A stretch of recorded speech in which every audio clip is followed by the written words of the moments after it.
Alright everyone, it's time for a Battle Chasers Nightwar LP. We'd like to thank THQ Nordic and Airship Syndicate for providing us with a copy of this title. This is going to be a New Game Plus run. If you're watching it for the story, it's going to be perfect for you. We're going to be using some characters before you actually get them in the game, but all the dialogue is basically the same, and we'll explain as we go. We're going to be quiet during any parts where there's voice acting, and we won't be reading all the pickups, so we'll leave it for a few seconds so you guys can pause if you're really interested in the backstory of all the text pickups that you can read, but we're not going to be reading them out loud ourselves. It's also going to be very useful if you're using this as a walkthrough, because Ed and I have each beaten the game at least once. I'm almost through a New Game Plus myself, and yeah, it's just an LP. So welcome to Game Soup. My name's Joe. My name's Ed. Battle Chasers Nightwar, huh? Battle Chasers Nightwar. I remember first hearing about this game. I was very, very psyched for it, and that psychness remained all the way until the game launched, actually. And then quickly dissipated. No, I wouldn't say that didn't happen at all. We both actually love the game. Yeah. Ed likes it and I love it. Okay, that's fair enough. I think that might be more fair to say. What do you think about it, Ed? I love it. What do you think? I mean, here's the thing. The only thing I knew going into it was that it was JRPG styled. I didn't actually know what the mechanics were or what the combat was like. I had just very vague impressions of what the game should have been, so I didn't really have anything to be disappointed on, you know? But I like it. I like it quite a lot. I liked it enough to finish it. For God's sake, when's the last time you finished a JRPG, you know? That wasn't Battle Chasers, of course. Yeah, really long time. Yeah. I don't really play games like this so much anymore. Oh, what's let me going get the on? mouse out Oh, of the there. mouse is Sorry about that. interfering here. Inferior and interfering. Alright. So we should be good. Okay, we're going to do a New Game Plus. So we're going off of Ed's old file here, his clear file. And we actually just did some grinding to get some perk points for some of these characters. But New Game Plus is a way to experience the story of Battle Chasers Nightwar again at a higher level. You'll keep all the abilities, the info for the lore and the beasts, and your perk points, but everything else, including your inventory and ultimate weapons, get wiped out. yeah, where sure we want to start it?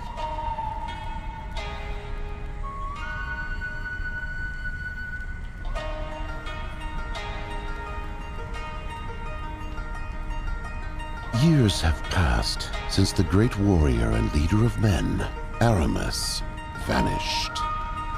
Left behind were his mighty gauntlets, artifacts of untold power, giving their wielder the strength to move mountains, as the stories were told. Also left behind was his daughter, Gully. She discovered her father's gauntlets, setting in motion the events that would make her a target of great importance and bring her into the company of her greatest defenders. Nolan, the wise and mighty wizard, whose tongue is as sharp as his wit. His mysterious companion, Calibretto, a war golem of immense power. Garrison, a swordsman, once brother in arms to Aramis, now sworn to protect his only living kin. And the rogue, Red Monica, who can be foe as quickly as friend. Together, they have traveled the capital lands while defending Gully from those who seek the power of her gauntlets for themselves. Nolan, on a personal quest to learn more about mana, which fuels the world's magic and technology, has led the group towards a mysterious landmass known as the Crescent Isle. There, vast reserves of mana were once rumored to exist. As they approach the island, they quickly discover why so little is known about the area.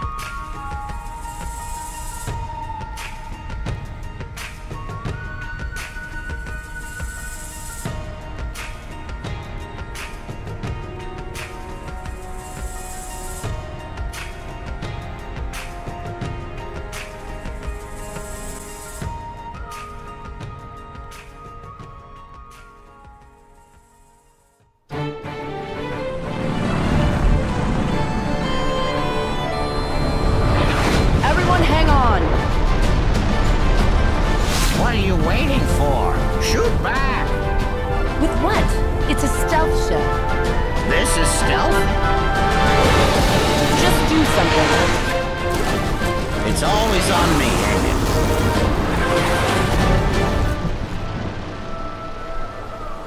These kids don't know how easy they've got it. We're being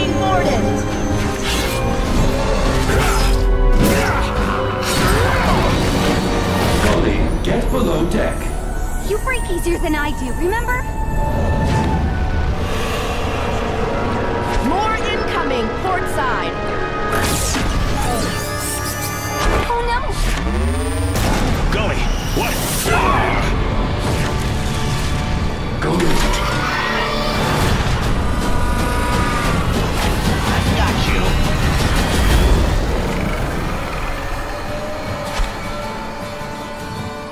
All right, Red. Looks like it's just me and,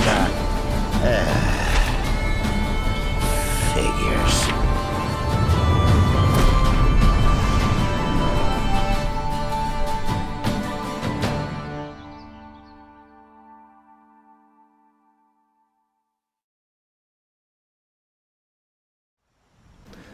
So here we are. We haven't done an LP in a while. Our last LP was... Was it Shantae and the half genie hero? I think it might have been. Wasn't it Strider? Or was that... Oh no, that was probably Strider. I think Yeah. Strider was it. That was a long time ago. We have a policy on That this was a long channel time ago. where we don't do LPs. Unless we've played the game before, or it's very new. Or it's real cool. I guess. I don't know. Fredo, you're It's pretty loose policy. Yes. Are you feeling better? You've been resting for a few hours. I guess I wasn't completely prepared for that cannon blast. Was I dreaming, or did you leap off the ship to catch me? I did. How'd we make it down in one piece? Nolan, we fell through a portal he opened, placing us on the ground with only minor injuries. Then what happened to him? We don't know. And Garrison? Monica? Garrison fell through the portal as well. Monica appears to be missing, along with Nolan. Then let's get moving. They could be hurt. Garrison already went ahead to search for them. Are you sure you're well enough to move? I'm so woozy, but we don't have any time to waste. I'll be fine. First, allow me to further heal your wounds. Then we will meet Garrison. So Battle Chasers Nightwar. I'm gonna turn down the in-game volume just a tad here. So, before we get started on that, I would like to share with you what I'm drinking tonight. I'm drinking lemon tea. You know what it's called? Lemon Zinger. I'm drinking Lemon Zinger herbal tea. Is there a secret pack? I think there might be a There secret is, pack yeah. here. I did not know about this my first time through. Drenched Scout Tunic. Useful. Yeah, I think I found it my first time just by luck. And that So skeleton is yeah, I just could equip that. chilling there, yeah. So our gear gets outclassed pretty fast, even though these are the most powerful gauntlets in the universe, according to the story. I love that. They're level 1, they do like 28 damage, but canonically they're the strongest gauntlets in the universe. I think the strongest weapon in the world of Battle Chasers. Jesus. Everybody's after them. So I still have not read Battle Chasers. This is my first exposure to the... Can you call it a franchise? Can you even? I guess it's a franchise now. It's a game and Yeah. an unfinished comic series, which hopefully will be finished because it was one of the Kickstarter promises that you'll get the Yeah. last 3 issues of the story arc. Oh, there are only 3 more that they were planning on? Well, yeah, for the first story arc. Yeah. That was supposed to be the intro storyline. They set up a lot. There's no way they're going to finish up the entire story in 3 more issues, but... Oh, it's loud. Yeah, but at least just doing that first arc would be nice, you know? Because they only released 6 issues, right? Or 6 chapters or something? That's Whatever. 9 plus Oh. plus the prelude, so I guess 10. But it was supposed to be 12 or 13. So the game is very obviously inspired by traditional Japanese RPGs, which means 2 things above and beyond all others. And those 2 things are 1, grinding, and 2, slow pacing. Correct. However, It has newer style battle mechanics, I would say, though. Mhm. We talked about it in our Wild Game Appears Yeah. episode actually a lot, so I guess we don't have to rehash everything, but well, we should. We got to fill about 20 hours worth of dialogue. yeah. Well, So- I'm sure we'll be goofing off a lot later on. No, in we the don't do series. that. No, we don't. Yeah, we don't you're do right. that on this channel anymore. Yeah. Anymore. Okay, so we're looking for our friends here. We're looking, yeah. We're going to come across Garrison, I think. I think there's nothing down here. Maybe there's a dig here. There are secret areas in the game called digs, where you can, if you stand on an area and press the A button, you dig it up. Oh, so this is the world you map. Get some cool items. Yeah, that's the world map, by the way. And it's sort of like, I don't know, sort of like Chrono Trigger's world map in the sense that you just walk anywhere, except you're only on one path, like you're on a linear path, you know? And the enemies are on the overworld. So if you really don't want to fight them, you can just not walk into them. And it's also got that the Chrono Cross style of, and Mario RPG style of enemy encounters where all the enemies are visible in the dungeons in the overworld, but that doesn't really matter in this game because you're almost always going to be fighting every battle anyway. Mainly because the enemies outrun you. They're faster than you. And yeah, in the dungeons they are. In the dungeons. Yeah, how you see it here, they're just static on the overworld. So at least here you have the option to walk over them and fight them, but in the dungeons, every single enemy that is in the same room as you, you're basically guaranteed to fight. And if they're in your way, you have to fight them on the overworld anyway. Yeah. It's sort of like in Chrono Trigger, how they kind of give you the illusion that you can avoid the battles, but a lot of the times they just run up to you really quickly, or they fall on you, or you wind up having to fight a lot anyway. Yeah, the only fight in Chrono Trigger that I managed to successfully and consistently skip is the one in Guardia Forest. We got another tunic for Gully. I don't know if that's going to be better, though. Thank God we got 2. It is better, but it requires level 3, you see. So we can't equip it yet. I do see that. Let's see. We don't have anything new for Joe, just slip that up in the old backpack for later. Anyway, there's one encounter in Chrono Trigger in Guardia Forest. Is it called Guardia? Yeah, Guardia Forest. You are right. What you did during the airship battle, shielding the cannon blast. You would have done the same for me. Maybe, but with messier results. You're a brave kid, but remember, we have to be more careful with them. I had no choice. No, I guess not. I believe he was trying to thank you. Have you found any sign of Monica or Nolan? I haven't. And this village looks long abandoned. There are lights on the horizon. To the east. Might be a town. We should investigate. If they survived, they likely headed that direction. What do you mean, if? Nolan saved us. He can save himself. And Monica, too. You're probably right. Let's go find them. Yeah, we missed a one line of dialogue. He was talking about the gauntlets earlier. He said that you have to be more careful with them. You might have been wondering, what was he talking about? It was the gauntlets. Because she tried to save everyone. So there you go. Gauntlets. Garrison's he's kind of he turned out to be the glass cannon of the game, which kind of surprised me. You would think he'd be... Really? I thought Nolan was kind of the glass cannon. They both I would say they both are, but they're both that style of play. Garrison's more just straight damage, and Nolan can do heals as well. But I think overall, just single target damage for sure. Garrison is the best guy. He does a lot of bleeds. You can build him to do crits, which I guess we can do right now. Sure. If you want to check out the perk point system here. Oh, what's this? What is that? Looks like a clue. All right, well, that's a journal entry. We won't be reading that. Yeah, let's look at these perks. So we've unlocked almost all of them, I think, for every character. Yeah. In the new game. Our perk points have carried over, so you can see we have lots of these abilities already. So this is kind of, I wouldn't call it a skill tree. Yeah, it's basically just a perk system. And so each character has 2 different perk trees. Yeah. And Garrison's isn't even distributed yet. Oh yeah, he's got. So let's just get rid of everything. Yeah. So one tree is typically for defense, and the other tree is for offense. Sometimes, basically. Yeah. But they sort of carry over. They usually just have 2 different kinds of themes, not necessarily always related to offense, because both of Garrison's are pretty much offense. Yeah.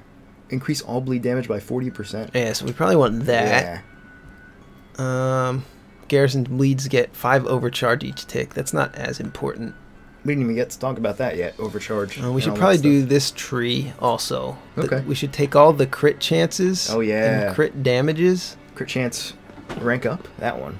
Yeah, crit chance rank 2. I think that's it for the crit chances. We should take AP, which is attack power. We should take probably more attack power. We're kind of limited because we only have 90 to start. I mean, we'd be much more limited if we had just started the game. We actually wouldn't even have the perk point system yet. Oh yeah. But the game is much harder, so you kind of need to have your perk points distributed to have any chance in the first couple of dungeons, I think. I guess we'll take more attack power. And Sting. This is good. Sting 2. It gives you stronger bleeds. Yeah, we got a lot to talk about. Status effects and overcharge and dungeons. Lots to discuss. Lots of really interesting game design things. So stay tuned for the next 20 episodes. We'll do crit damage. Yeah, we'll do crit damage. Now we're almost out. So I guess we'll just throw something. Yeah, second wind. This heals you for an extra 15 at the end of each combat. A bunch of characters have similar abilities to that. And Gully's already been perked out here, so we don't need to go over everything. But up at the top there. Oh also, yeah, we could go over this. Yeah. Yeah, you can see that for every 20 points you invest in this particular tree, you get certain benefits. These are mostly defense, I guess, like defense mastery. This whole one, this one's it's the guardian tree. So it's defense. And they obviously get better as you go along, and then same with the perks. Like down there where they cost 20 each, the 20-point perks. Those are like, I don't know, probably the best ones. You know? Yeah, they usually are. Sometimes they're a little underwhelming, but I think every character is balanced overall. You know, if they don't have, like, some characters don't have good limit breaks, but they have good other abilities. Yeah. So I would just throw this in with general balance stuff. Shield assault. So here, this is pretty good. If you have 100 points in, you'll get an increased, your attack power increased by 25% while you have a damage shield on Gully. And she has a lot of abilities that give damage shields, and there are other characters that can do that as well. So can be pretty helpful. And we'll get into that as we see more combat. Yeah. So we got to we have to we have to put some points into Calibretto. Usually the 2-point abilities are almost not worth using at all. Yeah, it's like plus 1% speed, like haste, or plus 1% stamina, which is like health. Healing at the end of combat heals the party. That's good. I always use that because in this game, healing is a little bit more difficult, I feel like, than a regular JRPG. You can't heal between battles. Mm-hmm. So, I mean, there are some ways to do it, but you're pretty limited. It's not as easy as this game is. We're just going to do that. We'll talk more about the perk point system as we go, as we build our characters, and we'll talk about more specific abilities. But that's basically, that's the basics of how it works. The game is balanced to be pretty stingy, actually, in terms of money. Like, you're almost always broke. Yeah, there's a point in the game where you just can't. Where you just keep getting money. There's so much money. Yeah. There's a point about halfway through the game where it goes from being completely broke to having more money than you know what to do with. It's kind of a spike. And it's the same with consumables, like healing potions and mana potions. They cost a lot. If you want to buy them, they cost a lot, or you can craft them. But either way, there's not much emphasis on consumables in this game, so which means like healing outside of combat is kind of a pain to do, which is part of the balance, part of the design of the game, and it works. Yeah, it's definitely hard to do. So it's hard to keep up with being able to craft enough potions to be able to just spam them between battles and dungeons. You can't really do it, but there are abilities that each character has that you can use in dungeons, and Calibretto's heals the whole party. So I think that's part of the reason why they made it so difficult to heal and why they don't let you heal with just your normal healing abilities outside of combat. Yeah. Which I actually think it wasn't worth it. I think that I would have changed that design myself. I would have let the players heal themselves outside of combat just with mana, with characters that have cure abilities. Yeah, I mean, I guess there's really no reason not. Oh, we're not allowed to go down there yet. Oh, okay, yeah, we have to. The story won't even let us go down there. Is this recording choppy? Or is it just our... It looks fine right now. Was it choppy just now? Yeah, as it scrolls, it's a little bit choppy. I don't know if it's recording choppy. Oh, you mean like when you're walking along roads? Yeah. That's a weird little quirk that I've noticed the entire time. Oh, okay. Yeah, it does this thing where like they reach the end of their animations, it stutters for a second, and then they do it again, and it stutters for a second. Yeah, that's been happening the whole time, and I don't know why. It's very strange. So this is where we meet our dwarf buddy. Oh yeah, this is the hub, the world hub. So we have like our blacksmith and all the other dudes. That's a rough way to greet strangers.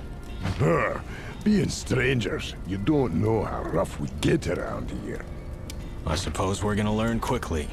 Aye, skin's got to be thick to survive in a forsaken land like this one. And your hammer better be heavy. Speaking of forsaken lands, how did you lot end up here? We came in on an airship. As we approached, pirates ambushed us. Seems right enough. Though not quite pirates, as you say. Bandits. Simple as that. Just thugs full of hot air. But they've been a right pain in the arse recently. Bandits. Who do they work for? Well, being bandits. Themselves, mostly. That said, they're acting differently the last few moons. Less scatterbrained. More organized. As a few of us left a bit worried. We were separated from some friends during the battle. We think they may have them, or know where they are. Chat. Oh, he said we'd like to have a chat with them. A few weaklings came by causing trouble last dawn. Chased them off down the south road. You can head that way, if you think you'll find your friends. If we don't, they'll regret it. Keep your head up. They must have a camp down there somewhere. Yep. Welcome. And we can't do anything yet at this blacksmith. Goodbye. Nope. In fact, we can't really do anything in town yet. We can talk to the very unfriendly townspeople. This guy's alright, though. Yeah, he's cool. He's got a giant forearm. We could rest. That's a lot of our gold, but we can do it. Oh, and sometimes there's these cool cutscenes. Oh yeah, these are nice. Nice little vignettes when you rest. It's more interesting than just the screen turns black and then you go back into the game healed. Although that does happen later on when you run out of vignettes to see. Yeah, when you run out of stories. But there are a lot of them. So not everything is voiced. No, unfortunately. Because the voice acting is actually pretty good in the game. Yeah, I like it a lot, actually. Nobody sounds corny. Yeah, I think they all sound good. No one sounds like I thought they would sound. No one sounds like they sounded in my head, because I've read the comics probably 15 times all the way through, which, yeah, it's whatever, 9 or 10 issues, but I've read them a lot, so I kind of have an idea of what I think the characters are like and what I think they sound like, and then when I played this, I'm not going to say I was disappointed, but it was just different than what I expected. Well, what does Garrison sound like in your head? I'm not going to be able to impersonate it. Yeah, try. I could never sound that cool. Gruffer? Cooler? Yeah, probably. Than this Garrison? Yeah. He sounds fine, though. I think he sounds cool. He sounds a little too nice. He needs a little more, coarseness in his voice. Yeah, I think that's probably a little more like what I imagined. Like, yeah, a little more gravel to his voice. Like, really gravelly.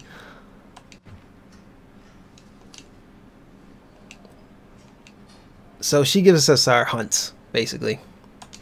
And also, she gives us our ultimate burst abilities, which we'll talk about later, I guess. But we're not going to be getting the ultimate burst abilities in this playthrough because they carry over from your original game. But we will talk about the points when we get to them, how you get them. So if you're using it as a walkthrough, you'll be able to get them. And most of them are pretty easy. We just got pretty straightforward. The bestiary as well. That's worth showing at some point. Oh yeah, I love this. A well-made sign hangs from an oiled gargoyle on the door. Out to lunch. Rip the sign down and throw it in the dirt. I mean, what did you do the first time here? I ripped it down and threw it on the dirt. I absolutely did too. Yeah. I'm not sure if that changes anything. It doesn't actually. Because my second playthrough, I did not do it. Yeah, I also didn't do it. And I didn't notice anything different. It's weird. So this guy, we can go hunting for artifacts in dungeons, and they're basically just frog coins. Unique items that you trade to this guy to get frog coins. Yeah, from Mario RPG. Similar to Super Mario RPG, if you've ever played that. They're just a separate currency. Yeah, a separate rarer currency. And you can use them to get unique items that you can't get anywhere else. So this is the potion seller. Ed really likes potion sellers. Oh, come on. Joe, have you seen Potion Seller? I've seen Potion Seller. Everybody loves Potion Seller, that video. Is it called Potion Seller? I think it is, yeah. I forget. You know, the guy with the wacky face, he's got these goofy effects.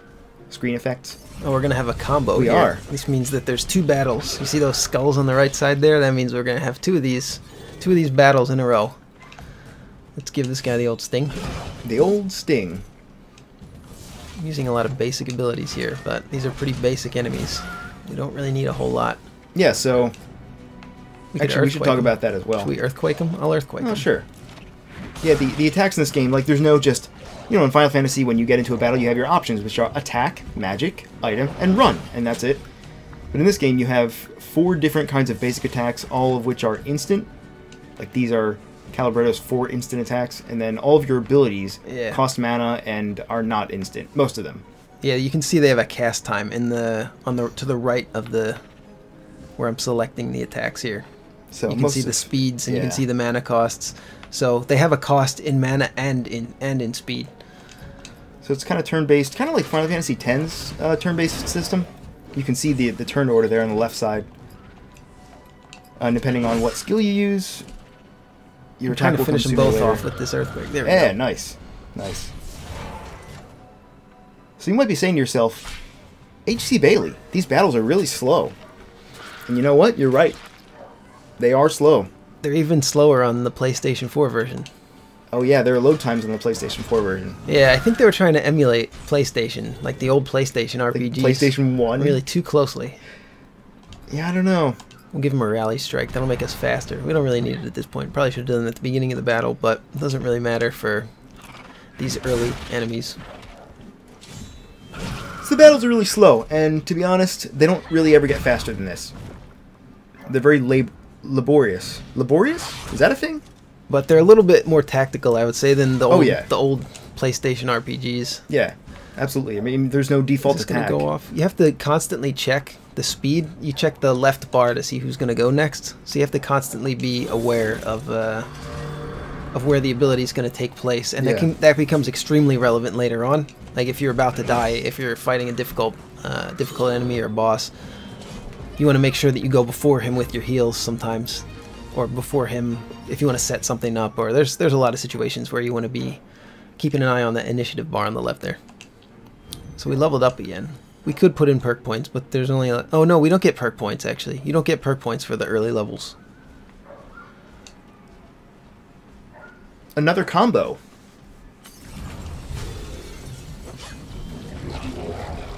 Yeah, this game really does revolve a lot around the combat. Yeah. Probably even more than the old PlayStation RPGs, and those were pretty combat heavy as well. You know, I like the combat itself. It's just the pacing of the game is a tiny bit too slow for me. It is slow, especially for the time that we live in right now. Yeah, and I mean, it's a pretty big investment to ask somebody to spend 40 hours on an RPG in this day and age when there are 10 million great games coming out every day. Yeah, this is definitely a game I wouldn't have played by myself. Not because it's bad, but because it's not the kind of game I play, and I don't usually play games that are this slow, but I love Battle Chasers. I've been a fan of it for a very long time, and I was really excited that I was going to get to see all my favorite guys. It's kind of funny. In a game. Because I wanted to play it because it was JRPG, not because it was Battle Chasers. And you wanted to play it for the exact opposite reason. Yeah, we both wound up playing it quite a lot. Oh, come on. 2 HP. Cool. I should have used it. No, I don't think any other ability would have been fast enough, so yeah, we'll just use basic abilities on it. And at the beginning of the game, you actually have less abilities than what we have now. You don't have all your basic abilities. You start with 2 of those, and I think, what are they called? Your basic attacks. Your actions and abilities. Yeah, actions. That's what they're called. Yeah, actions. You actually start with only 2 of these when you first start the game. You learn the 3rd one pretty early, and then the 4th one somewhat later. And then these abilities, you start with maybe 4 of them, and then you wind up with a total of, I think, about a dozen. So there's a lot of strategy, and there's a lot of combinations and ways that the characters work really well with each other. Each character works differently with other characters.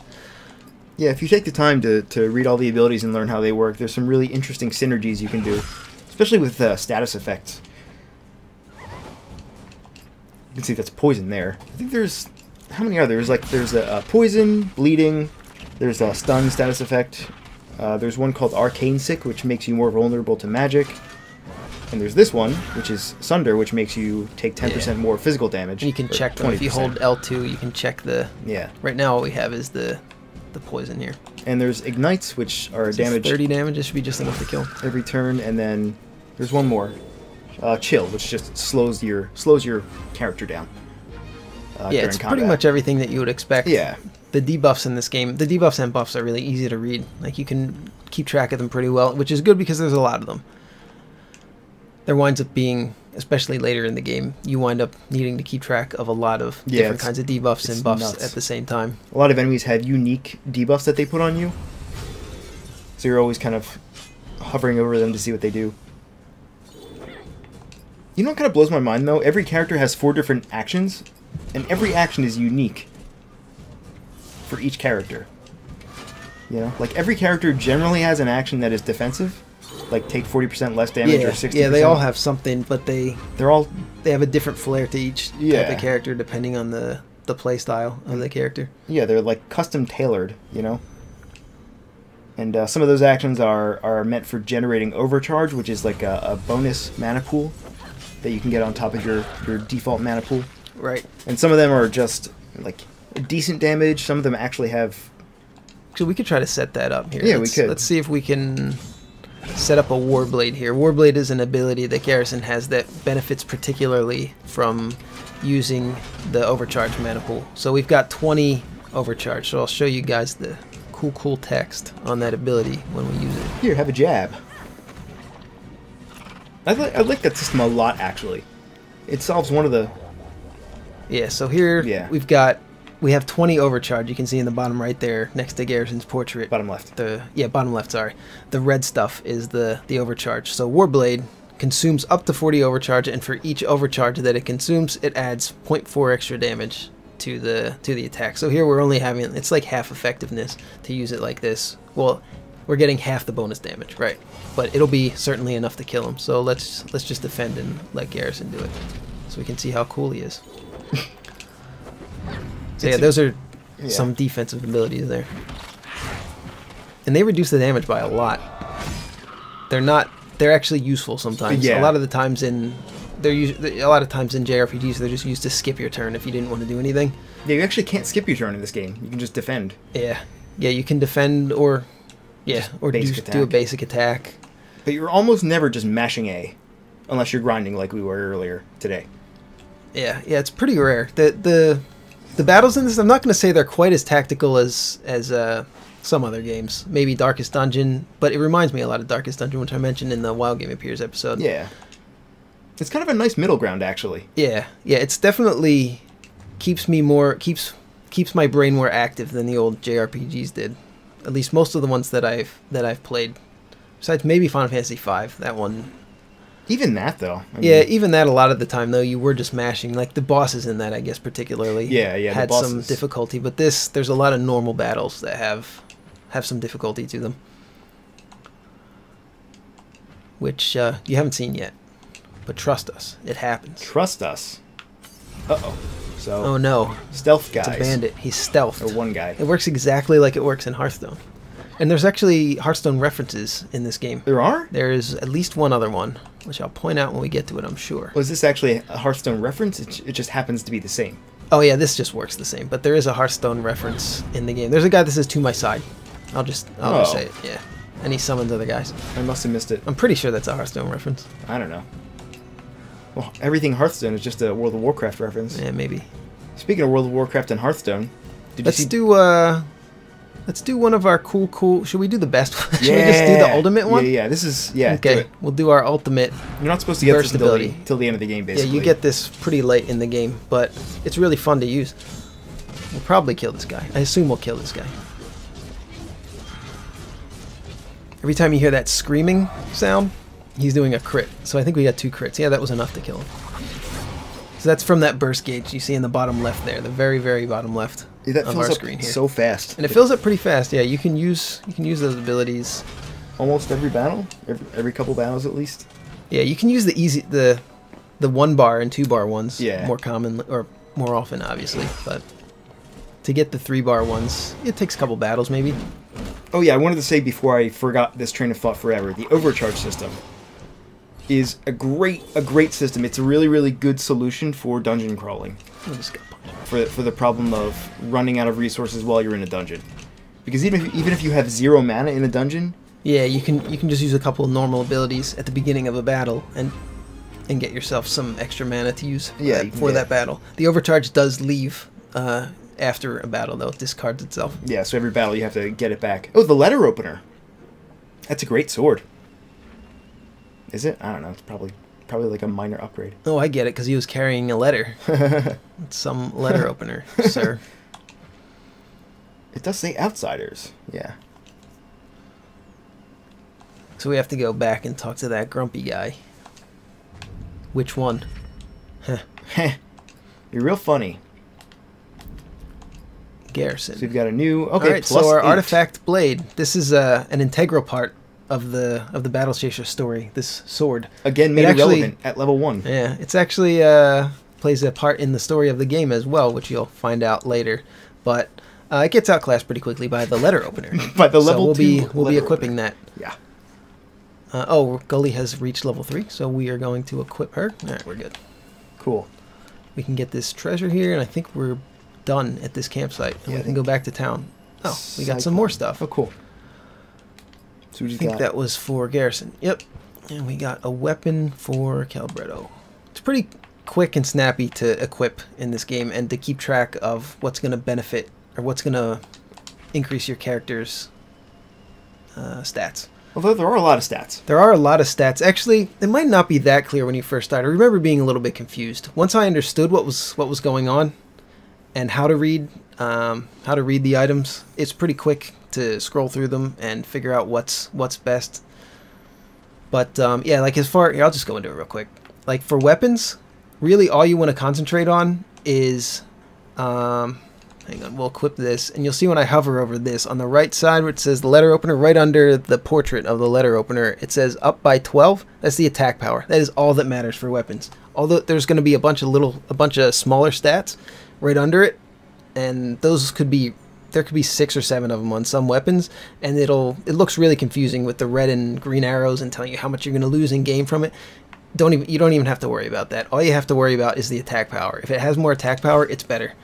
And it took me like halfway through the first time to realize that that's all you really need to be doing. It's crazy. For everything else, you do have to kind of pay attention to the secondary stats, but it's less confusing, I think, than the weapons. Anyway, we'll talk about that more as we get more items and weapons.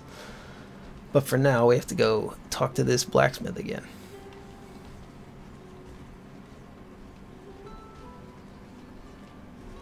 So yeah, like the colors in the overworld are kind of like dreary, a little more dreary than I was expecting. Really? From the game. Yeah, I mean the game is kind of you wind up on it's like a dark island, and it's has kind of an eeriness to it, but the battles are nice and vibrant. So it's like kind of a contrast. I was kind of hoping it would be a little more vibrant because the comics were pretty vibrant. I believe we found the bandit you chased out of town. In his possession was a letter we were unable to fully decipher. Alright, let's have a look. Yeah, ink looks fresh. Says something about an ancient weapon. Anything else? Outsiders arriving at the island. Likely to, complicate things. Outsiders? Does that mean us? Well, it's hard to make out entirely. But it speaks of the Iron Outpost. That can be sure. What's that? And where is it? Mightiest military fortification south of the snows. Long abandoned. But bandits have been going in and out a lot lately. Skies no why. Gate north of town is locked to keep people from wandering that way. Here's the key. Well, you look likely to survive. But just in case, I've got a fine weapon or two for sale here that may come in handy. If the talking turns to fighting. Some others around town have useful wares as well. You might ask around, see what you can find. If they answer your knocks, that is. There's work to do. Alright, so we got the northern gate key. There's a lot of just gates in the overworld in this game that you just get a key for, and that's how you access the next area. Pretty simple, but it's effective. And oh yeah, we can upgrade most of the establishments in this hub town. This is the only hub town in the game. I think whenever it's possible, that's fine to do in a game. There's a lot of the old JRPGs would have town after town, which would have the same kind of stuff, and every town would have the same, even the same sprites sometimes for the shopkeepers, and it would be the same shit. It'd just be kind of a little bit different layout with some different tile sets. Sometimes not even different tile sets. Okay, so we can possibly buy some weapons, but we're going to be broke as fuck for about the first, probably the first 10 episodes of this series. So enjoy us just looking at items and not buying them for a long time. If only you could steal in this game. And if we upgrade them, we're going to be able to forge items, which is the crafting system. What are you saying? The only way to make like a decent amount of money is just to sell all of your equipment. Like anything you're not using, I just sell immediately. Yeah, even that's not enough. Oh, he just gave us revival flasks, which is nice because we're not going to be able to afford them. This game makes you feel like a pauper. Sure. Yeah, look how much they are. They're 100, and that's on sale. Yeah, it's crazy. He just gave us 5 of those, though, so that's pretty nice of him. Oh, and also every vendor here in town sells their own variety of crafting books, and you have to buy every crafting book. And each of them cover like 1 or 2 recipes. Yeah, there's a lot of gold sinks, and it's not an MMO. Yeah, there are a lot of gold sinks. Yeah, you feel like you're just barely treading water. We can't. We have no money, so we're not going to be able to buy anything for at least maybe after the first dungeon we'll be able to buy something. It's really not that bad. You don't really need a ton of money anyway. I mean, just for crafting would be nice. Yeah, like the crafting system kind of takes the place of money. You just have to find enough of the stuff to craft everything. Yeah, not only is there the really stingy money system, but also you have to find the right materials, which can usually be a pain. Yeah, but with the crafting system, you don't have to pay money to do the crafting. You just need the materials. Oh, but you also have to find a crafting station. That's the other thing. There's no crafting station in town until you pay, I think it's like 3,000 gold. Yeah, you have to pay a bunch of gold to the... But you won't do that until the end of the game. You won't? I usually do. That's the first thing I do, is set up for the crafting. I mean, we'll probably do that. Yeah, I mean, like 3,000 gold is kind of a lot for most of the game, right? So by the time you're able to afford that, you're at least halfway through, if not closer to the end. At least I was. I don't know. But yeah, there's no crafting bench in town until you do that. The only way to craft items is in a dungeon. You can find a crafting bench. Yeah, you can find a crafting bench in a dungeon, yeah. So or an enchanting bench. Actually, on my current playthrough, I didn't even get all the Enchantress's books, so I can't even do anything. Oh. And also, you can't ever craft. You can't ever enchant items in town. You can. I'm pretty sure you can. How do you do it? Yeah, you just upgrade the Enchantress. Yeah. I don't think I did. I don't remember if I ever had the option. Well, we'll find out. Yeah, I think it was the last thing I unlocked in town, but I'm very certain that you can. Maybe because I threw the sign in the dirt? No, because I did the same thing on my playthrough. Yeah, I like that option is there, though. We need to be finding these flints. Oh, yeah, the flints. We need a lot of those flints. For some reason. There's a hunt coming up where we're going to need those flints. There's a hunt coming up.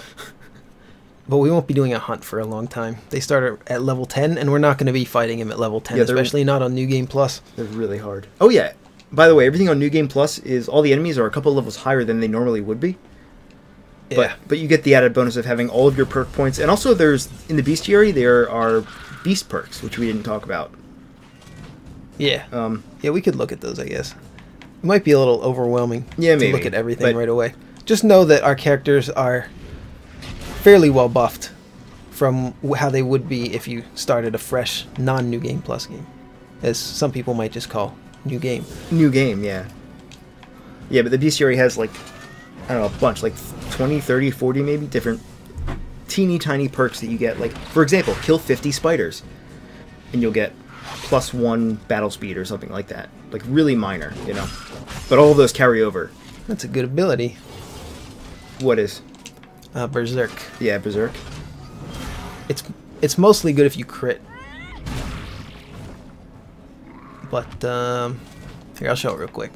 So it hits 3 times, and it hits for a total of 60 damage. So it'll be like 20 damage each hit, but you get an additional attack if you get a crit. So for every crit, it adds another to the chain, and up to 4 extra attacks. So you can hit up to 7 times if you get enough crits, if they keep chaining crits together. So if you can get his crit chance up, Berserk is really awesome. So it's pretty frequently used, especially if you do a crit build with Garrison, which is what I'm pretty sure everybody does when they get enough perk points, because it's very powerful.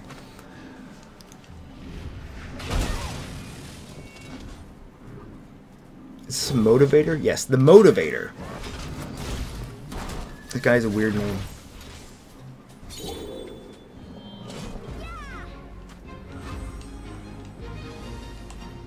You know, I have to ask, the enemy variety in this game, I mean, it's very traditional. There are spiders and gargoyles and slimes.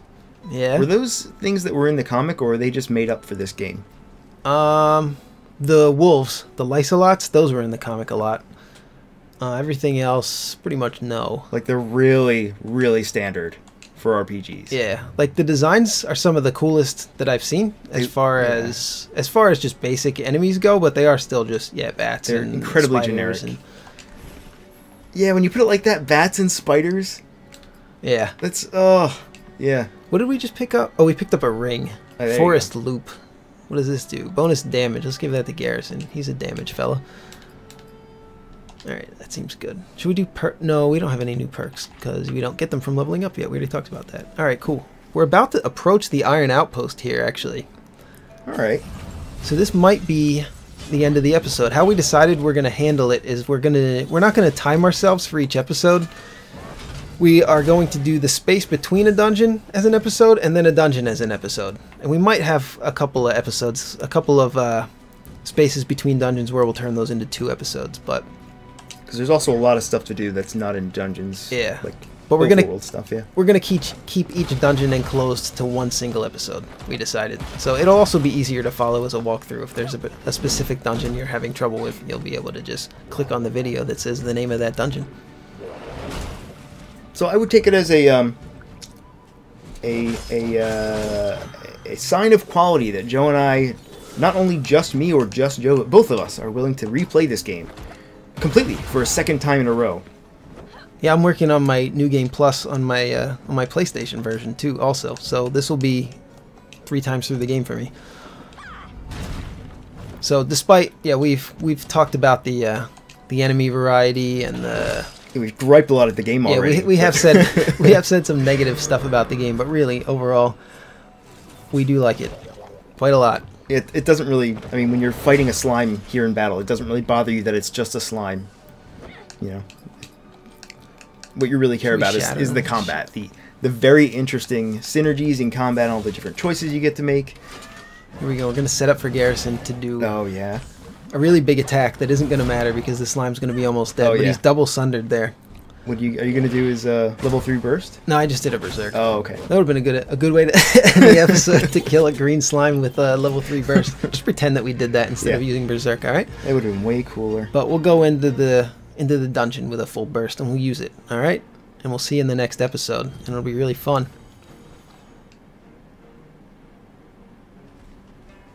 That's about all. Peace out.